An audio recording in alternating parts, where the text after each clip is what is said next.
Foto-foto AKBP Jerry Siagian, anak buah Kapolda Metro dikurung, diduga hilangkan barang bukti di TKP. Foto-foto AKBP Jerry Siagian, anak buah Kapolda Metro Jaya, Irjen Fadil Imran, yang dikurung terseret kasus Ferdy Sambo. AKBP Jerry Siagian, yang menjabat sebagai Wakil Direktur Reserse Kriminal Umum Polda Metro Jaya, pernah menangani kasus penipuan Putri Nia Daniati Olivia Natania. AKBP Jerry Siagian menjadi perwira menengah Polri terbaru yang ikut dikurung di Makobrimob Kelapa II, Depok, Jawa Barat, setelah diperiksa terkait pelanggaran etik dalam kasus Irjen Ferdy Sambo.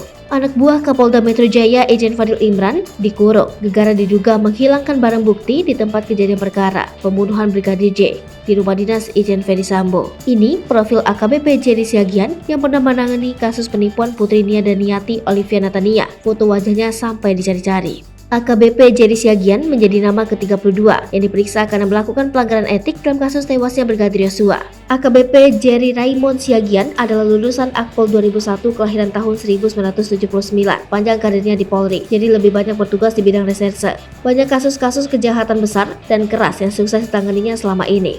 Sejumlah perwira menengah di lingkungan Polri mendapat mutasi dan promosi jabatan. Surat telegram Kapolri Jenderal Polisi Listio Sigit tertanggal 26 Juli 2021 mempromosikan AKBP Jerry Raymond Siagian, Kasubdit 4 Kejahatan Keras Direktorat Reserse Kriminal Umum Polda Metro Jaya, menjadi Wakil Direktur Reskrimum Polda Metro Jaya, menggantikan AKBP Reynold Elisa Hutagalung yang dipromosikan menjadi Direktur Reskrimum Polda Lampung. Juru bicara Mabes Polri, Irjen Argo Yuwono, membenarkan adanya mutasi dan promosi di lingkungan Polri. Dari catatan sebelumnya, hampir semua yang selesai bertugas dari Reskrimum Polda Metro Jaya menduduki jabatan Kapolda Bintang 2, seperti Kapolda Metro Jaya Irjen Pol Fadil Imran, Kapolda Jawa Timur Irjen Pol Niko Afinta, dan Kapolda Papua Barat Irjen Pol Tornagogo Sihombing. Belum lama dilantik, AKBP Jerry Siagian langsung menangani kasus penipuan bermodus rekrutmen calon pegawai negeri sipil yang didalangi Putri Nia Daniati Olivia Natania. Hai pemirsa Tripopo TV, jangan lupa komen, like, dan subscribe, serta tonton terus berita-berita terupdate lainnya ya.